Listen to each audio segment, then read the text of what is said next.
요한계시록 18장 9절에서 24절 말씀.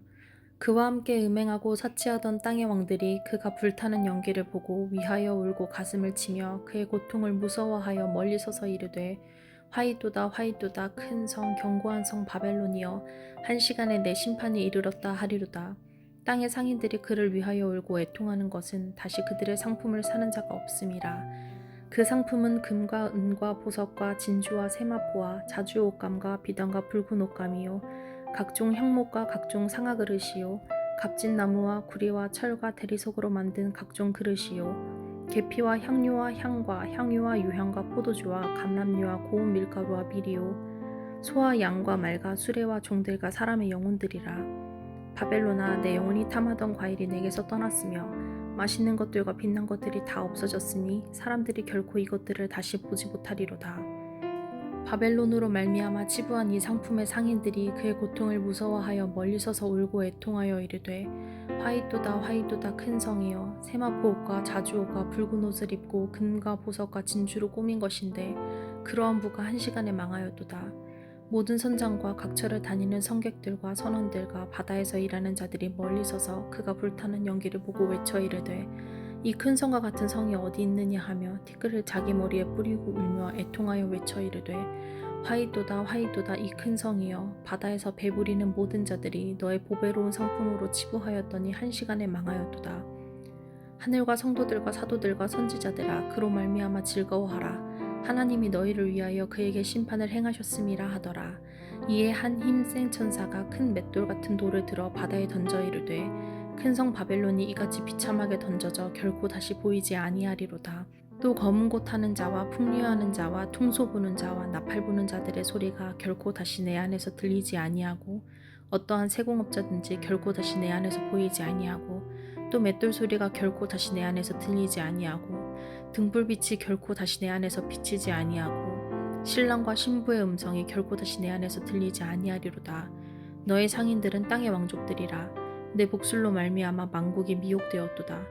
선지자들과 성도들과 및 땅 위에서 죽임을 당한 모든 자의 피가 그 성중에서 발견되었느니라 하더라. 아멘.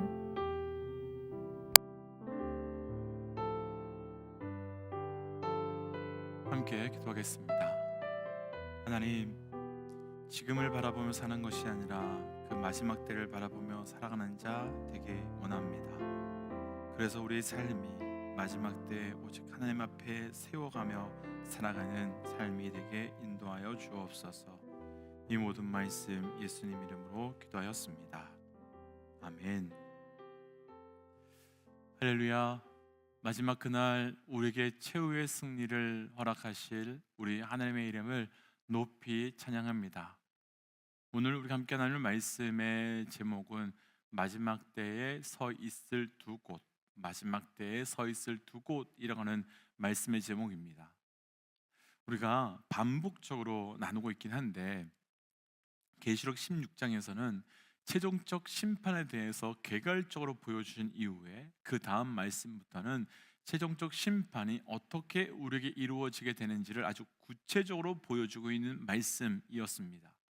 그러면서 특별히 17장과 18장의 말씀은 큰 성 바벨론에 대해서 우리에게 말씀해 주시면서 결국 큰 성 바벨론은 무너지게 될 큰 성이다 라고 하는 것과, 또 용에 의하여 보내진 짐승들이 만들어 놓은 하나님 없이 어둠 가운데 있고 혼돈 가운데 있으며 이 땅을 덮고 있는 그 세상 사람들에게 역사하여서 진정한 통치자가 되시는 하나님을 떠나게 만드는 그런 원리, 체계, 시스템 같은 것이 바벨론, 바로 큰 성 바벨론이다 라고 나누었지요.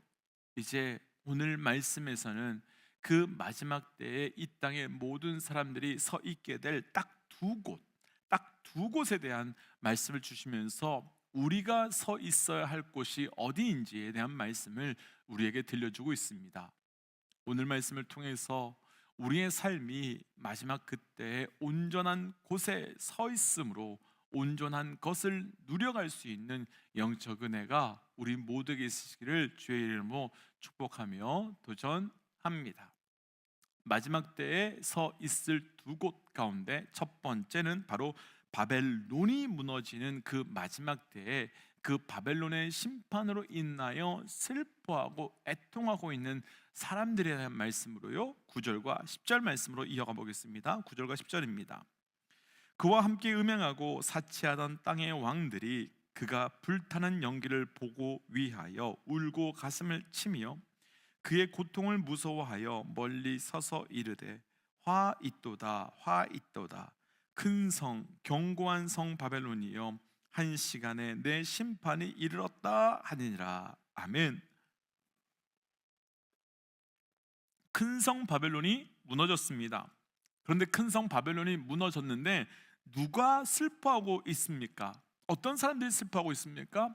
땅의 왕들이 애통해하고 슬퍼하고 있고 멀리 서서 그 슬픔 가운데 빠져서 가슴을 치고 있다라고 말하고 있습니다.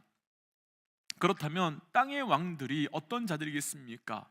바로 이들은 사단과 음력에 무릎을 꿇어서 땅의 평화를 얻어내고자 했던, 땅의 부유함을 누리고자 했던 사람들, 바로 그 사람들이지요.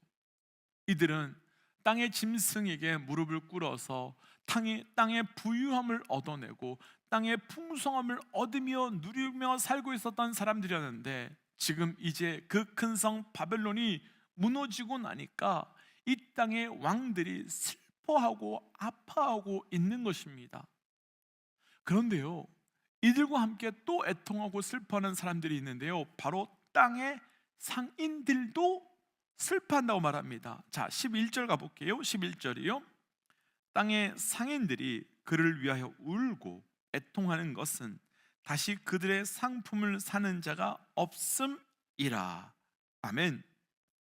지금 누가 슬퍼하고 있는가 하면 그 큰 성 바벨론이 망했는데 그 땅의 상인들도 동일하게 울고 그리고 애통해하고 있다라고 말합니다. 그럼 땅의 상인들은 또 어떤 자들이겠습니까?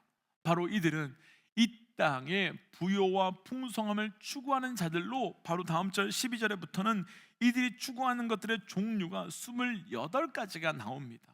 한번 세어보세요. 왜 28가지일까요? 그 숫자 7 완전 수이지만 숫자 4는 땅의 숫자입니다.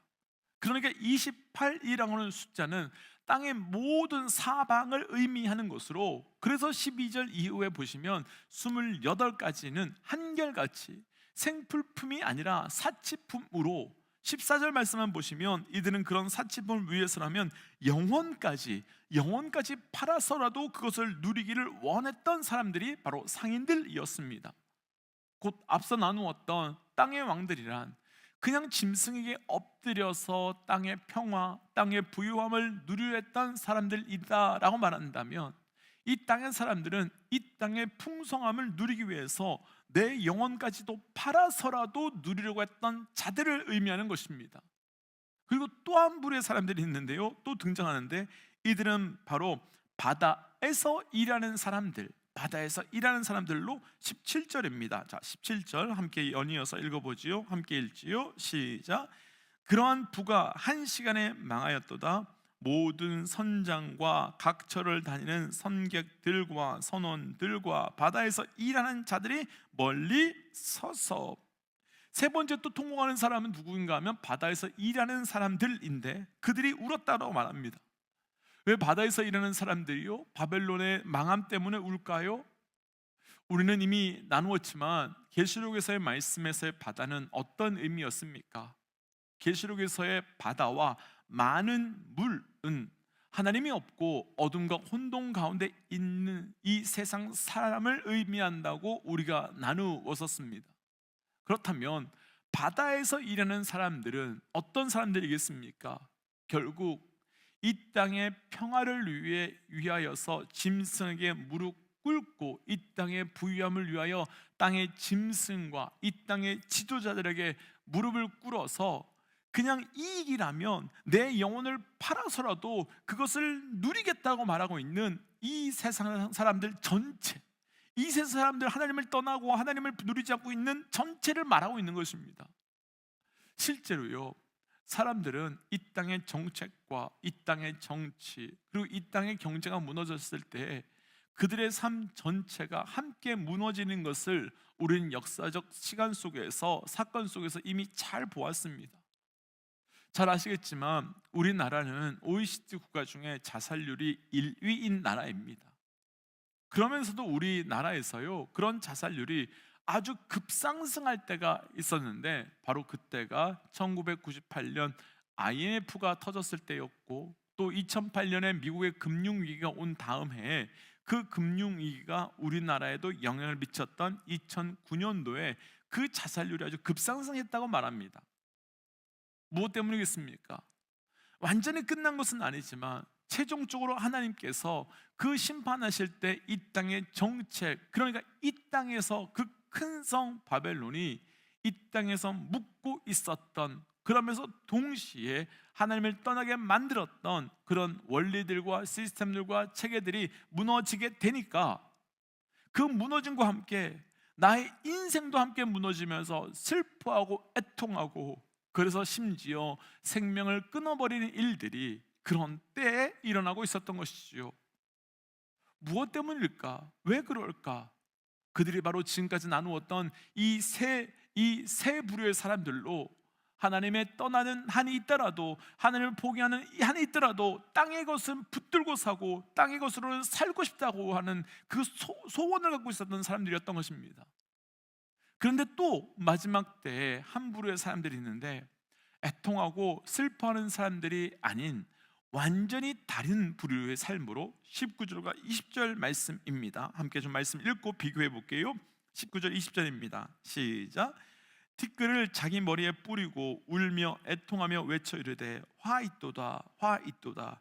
이 큰 성이여, 바다에서 배 부리는 모든 자들이 너의 보배로운 상품으로 치부하였더니 한 시간에 망하였도다. 하늘과 성도들과 사도들과 선지자들아, 그로 말미암아 즐거워하라. 하나님이 너희를 위하여 그에게 심판을 행하셨음이라 하더라. 아멘. 큰 성 바벨론이 무너지는 시간이 딱 한 시간 걸렸다고 말합니다. 이 말은 그 정도로 급격하고 또 완전히 무너졌다라고 하는 뜻으로, 바벨론을 쌓는 데까지는 그렇게 오랜 시간이 걸렸지만 단 한순간에 모든 것이 완전히 무너졌음을 보여주고 있는 말씀입니다. 그런데 그 무너짐의 때에 기뻐하고 즐거워하는 사람들, 경배하는 사람들이 있는데, 바로 하늘과 하늘에 속한 사람들, 곧 성도들과 사도들과 선지자들로, 이들은 이 땅에 있으면서도 하늘에 뿌리를 두고 하늘에 방향을 두고 사는 사람들입니다. 그래서 이들은 땅의 평화를 추구하지 않았고 땅의 부유함 때문에 그 짐승에게 무릎 꿇지 않았던 사람들이며, 그래서 이 땅에서 고통을 받았던 사람들이었습니다. 그런데 그 바벨론 성의 무너짐과 함께 지금 이들은 무엇을 하고 있습니까? 이들은 기뻐하고 있습니다. 즐거워하고 있습니다. 또 경배하고 있습니다. 왜냐하면 이들은 하나님의 심판이라는 것을 보게 되었기 때문이지요. 그렇다면 지금까지 이 말씀을 우리가 함께 좀 정리해 본다면, 그 마지막 때에 큰 성 바벨론이 무너지는 것 앞에 두 부류의 사람들이 있는데, 한 부류는 무너지는 것으로 인해서 아파하고 슬퍼하는 자들이 있는가 하면, 또 한 부류는 그것을 보고 기뻐하고 즐거워하는 사람들, 이 딱 두 부류 사람들밖에 없다라고 말합니다. 그렇다면 우리는 여기서 한 가지 질문할 수밖에 없습니다. 하나님께서는 왜 이 사건을 요한에게, 또한 우리에게 보여주시는 것이겠습니까? 무엇을 우리에게, 요한에게 말씀하고 싶은 것이겠습니까? 그 이유는 분명하지 않겠습니까?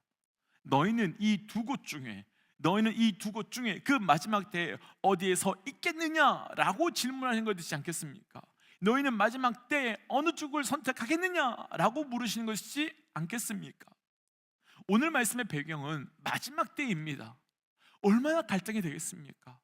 짐승에게 한번 무릎을 꿇고 나면, 짐승에게 한번 엎드리고 나면 이 땅에서 평화를 얻게 되고 이 땅의 부유함을 추구하게 되고 편하게 사는데, 그럼에도 불구하고 지금 성도들은 주님 오실 날을 기다리면서 지금 극심한 고통과 핍박 가운데 있으니 한 번만 살짝 선택하면 되는데 얼마나 갈등이 되겠습니까? 얼마나 고통이 되겠습니까? 그런데 이때 우리 하나님은 마지막 이 장면, 곧 단순히 큰 성 바벨론이 무너질 거다 이렇게 간단히만 말씀하신 것이 아니고 그 가운데 웃고 있는 자와 그 가운데 울고 있는 자에 대한 말씀을 함께 보여주시면서 우리에게 누가 마지막에 웃는 자가 되는지, 누가 마지막에 기뻐하게 되는지를 분명하게 마음에 새겨라 라고 말씀하고 있는 것이지요. 사실 요한의 입장에서는 성도들이 울며 고통당하는 것밖에는 보지 못했을 것입니다. 왜냐하면 우리의 성도들은 끊임없는 핍박 가운데 있었기 때문에 평화도 부유함도 없었습니다. 요한은 끊임없이 우리의 성도들이 아파하는 것만 보았습니다. 그런데 지금 요한에게 하나님께서 무엇을 보여주고 계신 겁니까? 그렇게 눈물을 흘렸지만, 그렇게 아파했지만 누가 마지막에 웃고 기뻐하게 될 것이며 누가 마지막에 진짜 행복하게 될 것인지를 보게 되라 라고 말하고 있는 것이지요. 또 하나, 지금 오늘 말씀을 통해서 하나님께서는 우리가 땅의 평화, 땅의 부유함을 선택하고 따라가는 것을 음행이라고 표현하셨습니다. 왜냐하면 하나님이 주시는 평화가 아니고 하나님이 주시는 부유함이 아니라 사단과 짐승에 의하여 이 땅에서 추구하게 되는, 그것으로 인하여 하나님을 떠나고 버리게 되고, 그래서 하나님은 그것을 음행이라고 말씀하셨습니다. 그런데 오늘 말씀에서 그 음행의 대가가 무엇이었습니까?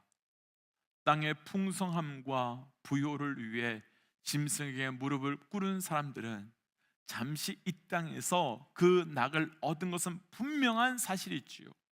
짐승에게 무릎을 꿇었기 때문에 더 이상 핍박이 없었기 때문입니다. 그러나 그 끝은 어떠하겠습니까? 그러나 그들이 잠시 누릴 이 땅에서의 평화와 안정을 위해서 그들이 지불한 대가가 무엇이겠습니까? 그들은 이 땅에서 행복을 누리기 위하여 그들이 지불한 대가가 있습니다. 그들은 이 땅에서의 풍성함과 부유함을 위해서 하늘에서 누리는 평화와 하늘에서 누리는 그 은혜를 포기했습니다. 믿음의 동역자 여러분, 영원하지 않은 것 때문에 영원한 것을 포기하지 마십시오. 영원하지 않은 것을 위해서 영원한 것을 대가로 치르지 마십시오. 우리가 마지막 때에 서 있어야 할 곳은 땅이 아니라 하늘이어야 하며, 원하지 못하는 것이 원하는 것을 누려가는 것에서 끝나는 것이 아니라 그 정말로 영원한 것을 누려갈 수 있어야 되기 때문입니다. 때문에 이 시간 주신 말씀을 기억하면서 이렇게 기도하고 싶습니다. 하나님, 온전한 것으로 살아가는 자 되게 하여 주옵소서. 그리고 땅의 것을 위해 사는 자가 아니라 하늘의 것을 위하여 하늘의 것을 바라보며 살아가는 자 되게 하여 주옵소서라고 함께 기도하겠습니다. 기도할까요? 하나님, 오늘 주신 말씀을 붙들고 기도하며 나아갑니다. 아버지, 내가 무엇을 붙들고 무엇으로 살아가야 되는지를 온전히 분별하는 자 되어가기를 원합니다. 하나님, 영원하지 않은 것 때문에 영원한 것을 포기하지 않게, 땅의 것 때문에 하늘의 것을 내려놓지 않게 인도하여 주시고, 그래서 하늘의 것, 영원한 것을 바라보며 살게 하여 주옵소서. 하나님, 내가 이 땅에 살아가며 무엇을 선택하며 또 무엇을 붙들어야 되는지 아는 자 되어가기 원합니다. 아버지요, 영원한 것 때문에, 영원하지 않은 것 때문에 영원한 것을 포기하지 않기 원합니다. 하나님, 땅의 것 때문에 하늘의 것을 포기하지 않는 자 되기 원합니다. 온전한 것 붙들고 온전한 것으로 살아갈 수 있도록 은혜 더하여 주옵소서. 이 모든 말씀 예수님 이름으로 기도하였습니다. 아멘. 믿음의 동역자 여러분, 영원하지 않은 것 때문에 영원한 것을 포기하지 마십시오. 땅의 것 때문에 하늘의 것을 포기하지 마십시오. 우리 함께 선포하고 삶의 자리로 기도 자리에 나아가지요. 함께 선포하겠습니다. 하나님은 살아계십니다. 아멘. 함께 기도하겠습니다.